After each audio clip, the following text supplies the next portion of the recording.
Hari ini kita tidak membahas lagi tentang hasil pertandingan, jadwal pertandingan ya, karena memang sudah habis.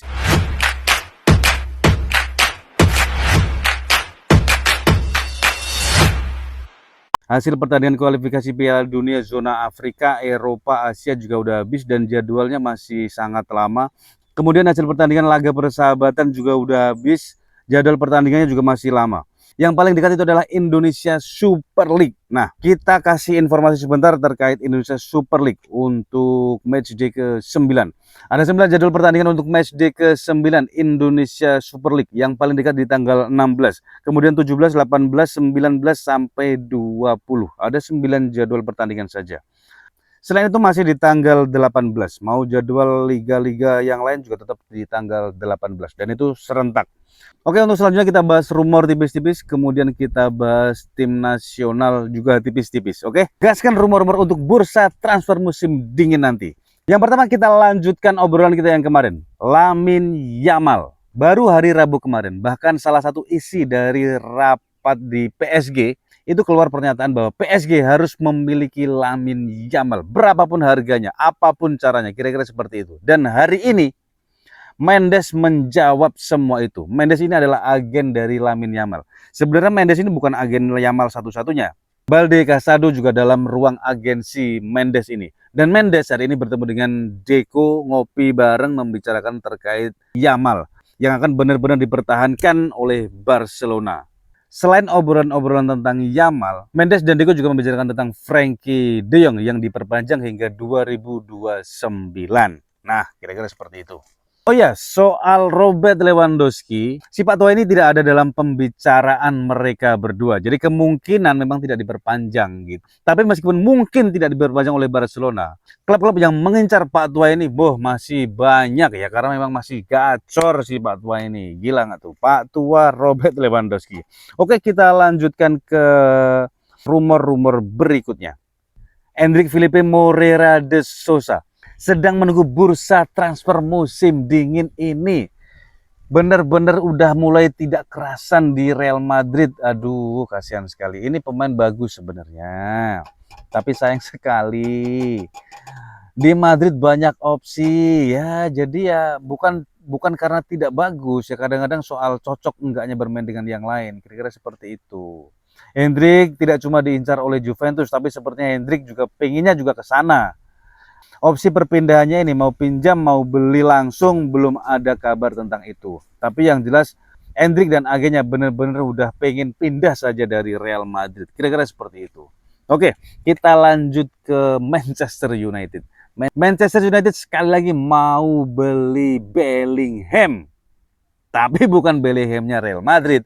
Bellingham yang mau dibeli oleh Manchester United ini adalah dari Borussia Dortmund. Adiknya Jude Bellingham.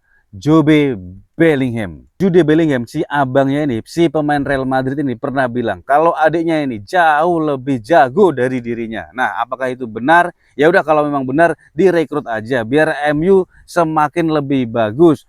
Tapi yang penting jangan sampai ganti Amorim. Kalau sampai ganti Amorim, kita udah nggak ada hiburan lagi di dunia persepak bolaan Eropa.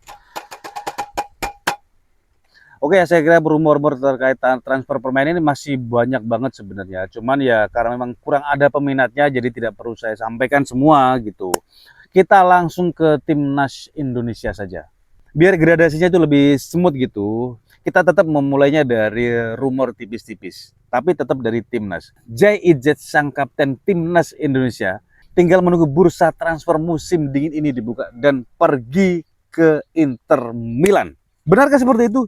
Ya, namanya juga rumor. Rumornya seperti itu. Belum ada kabar terkait gaji berapa, mau dipinjam, mau dibeli langsung, mau gimana, belum ada. Tapi yang jelas media-media berat kencang membicarakan tentang Jay Ijes mau pindah ke Inter Milan.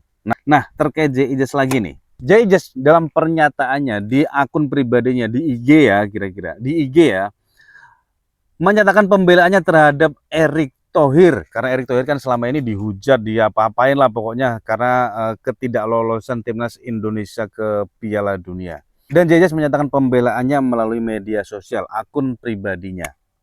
Bang, tidak perlu dibela. Pak Erick ini udah kuat, Bang. Mau dihujat kayak apapun, Pak Erick ini orang kuat. Double job aja masih oke kok. Tidak dipungkiri, seluruh Indonesia juga mengakui ini orang kerjanya bagus. Siapapun tidak bisa memungkiri Erick Thohir ini kerjanya juga bagus. Bagus kerjanya. Meskipun double job tapi sepertinya memang tidak mengganggu itu. Karena memang orang ini bisa kerja. Tapi yang namanya orang, Bang, sepinter-pinter apapun, bisa jadi melakukan kesalahan. Melakukan keputusan-keputusan yang mungkin berakibat yang bahkan tidak disukai banyak orang.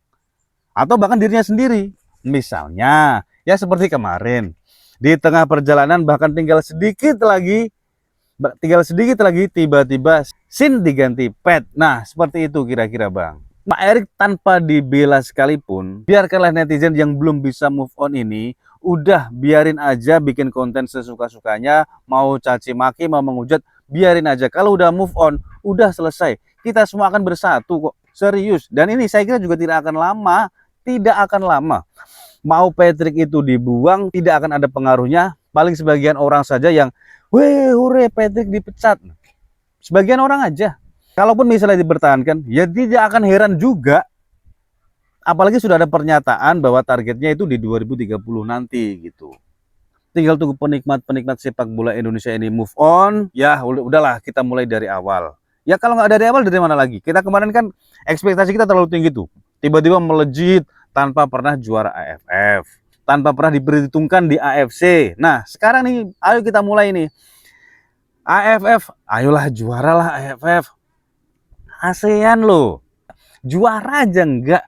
Aduh, yaudah target pertama tuh. Kemudian AFC, 4 besar lah AFC. Biar diperhitungkan, biar diperhitungkan sebagai raksasa Asia. Kita sudah layak sebenarnya hari ini ya, secara sekuat, wah udah layak kita sebenarnya jadi macan Asia. Udah layak, bukan ASEAN lagi, raksasa Asia di dunia persepak bolaan sepertinya udah layak. Kalau kita lihat dari skuad ya, susun itu udah layak sebenarnya. Jam terbang saja belum, pengalaman saja belum, juara apapun kita belum kok. Nah, kita harus melewati fase-fase itu untuk kemudian benar-benar go Piala Dunia 2030. Oke, Bang? Sip. Tambah satu lagi, hiburan nih. Bener-bener menghibur. Dan ini adalah harapan kita. Harapan kita semua. Adik-adik kita sudah berada di Piala Dunia sekarang. Timnas U17 sekarang sudah ada di Piala Dunia. Mereka sekarang berada di grup H bersama Honduras, Zambia, dan Brazil. Dan ini adalah jadwal pertandingan Piala Dunia U17 Grup H. Tanggal 4 bulan 11 Indonesia bertemu dengan Zambia. Tanggal 7 bulan 11 Brazil bertemu dengan Indonesia.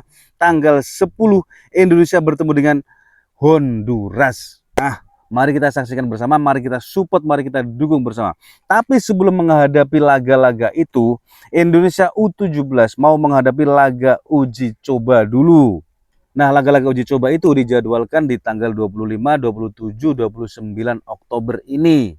Ya benar, ada 3 laga uji coba rencananya. Yang pertama melawan Paraguay, kemudian Afrika Selatan, dan Panama. Oke?